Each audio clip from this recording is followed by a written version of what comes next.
آتا. اور یہ لوگ صم بکم عمی فہم لا یرجعون، یہ لوگ بہرے گونگے اور اندھے رہ جاتے ہیں، دنیاوی کاموں میں بھی یہ لوگ سمجھ نہیں رکھتے. تو یہ مثال ہماری اور قرآن کی ہے. اگرچہ بنیادی طور پر رسول اللہ صلی اللہ علیہ وسلم پر جس وقت یہ قرآن نازل ہو رہا تھا اس وقت ایسے لوگ یہود تھے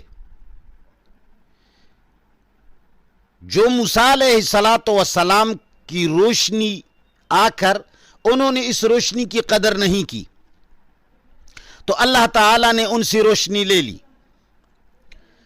لیکن قرآن تو آخری زمانے تک سب کے لیے ہدایت ہے، اس لیے یہ مثال ہمارے لیے ایسی ہے جیسے اللہ تعالیٰ نے ہمیں نبی بھیجا اور محمد الرسول اللہ صلی اللہ علیہ وسلم نے تمام اندھیروں کے اندر یہ روشنی قرآن کریم کی شکل میں ہمیں لا کے دی اور بہت بڑی روشنی جلائی.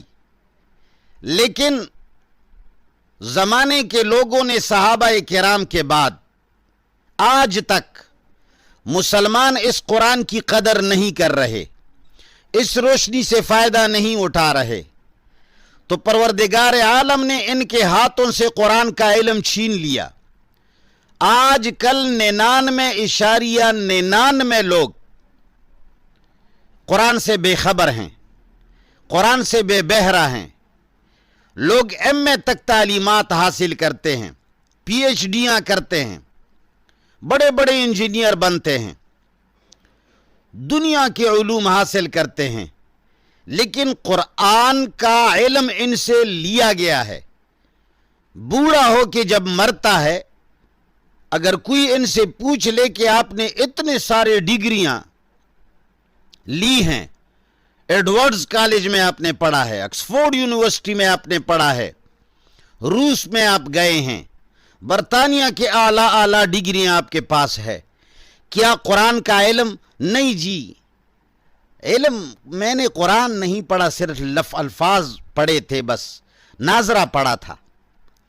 تو یہ عین ہماری مثال ہے کہ رسول اللہ صلی اللہ علیہ وسلم ہمیں روشنی لے کر آئے، ہم نے روشنی کی قدر نہیں کی، اللہ تعالیٰ نے ہم سے یہ روشنی اٹھا لی.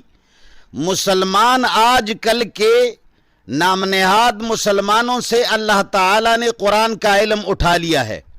نہ مولوی لوگ قرآن کو سمجھتے اور عمل کرتے ہیں، نہ عوام قرآن کو سمجھنے کی کوشش کرتے ہیں، اور اس کو صرف تلاوت کی کتاب بنائی ہے.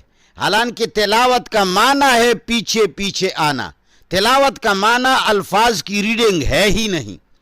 تلاوت کا معنی ہے قرآن کو آگے کر کے خود اس کے پیچھے چلنا، یعنی عمل کرنا. تو اللہ تعالیٰ نے ہماری مثال دی کہ تمہاری مثال بے عینی ہی ان یہود کی طرح ہے. جو یہود رسول اللہ موسیٰ علیہ السلام کے کتاب کی قدر نہیں کی، اللہ تعالیٰ نے ان سے اپنے کتاب کی روشنی لے لی. رسول اللہ صلی اللہ علیہ وسلم اسی طرح ہمارے لیے اس روشنی کو لے کر آئے، مگر مسلمانوں نے اس کی قدر نہیں کی. مسلمان قرآن کا ترجمہ نہیں پڑھتے، عورتیں اس سے بے خبر، مرد اس سے بے خبر، مولوی اس سے بے بہرہ، انجینئر اس سے بے بہرہ، افسر اس سے بے بہرہ، کوئی اس پر عمل نہیں کرتا. تو اللہ تعالیٰ نے یہ علم اور یہ ہدایت ساری دنیا سے اٹھا لیا، اور یہ سارے اندھے گونگے بہرے رہ گئے. آج کل ان کو یہ پتہ بھی نہیں چلتا کہ اتفاق اچھی چیز ہے. اندھا بہرا گونگا کیسے ہوتا ہے؟ سب سے پوچھو، ہر ایک آدمی تنہائی میں بٹھا کر ان سے پوچھ لو اتفاق و اتحاد کیسی چیز ہے، وہ کہے گا بہت اچھی چیز ہے، لیکن کرے گا ایک بھی نہیں. محبت کیسی چیز ہے؟ اچھی چیز ہے، لیکن کرے گا ایک بھی نہیں. بھئی بغض و حسد کیسی چیز ہے؟ بری چیز ہے، لیکن چھوڑے گا ایک بھی نہیں. جھوٹ کیسی چیز ہے؟ بہت بری چیز ہے، لیکن چھوڑنے کے لیے ایک بھی کیوں؟ یہ لوگ گونگے ہیں، اندھے ہیں، بہرے ہیں، یہ اس طرف رجوع ہی نہیں کرتے. سوال ہی نہیں پیدا ہوتا کہ یہ لوگ قرآن کی طرف آئیں اور یہ لوگ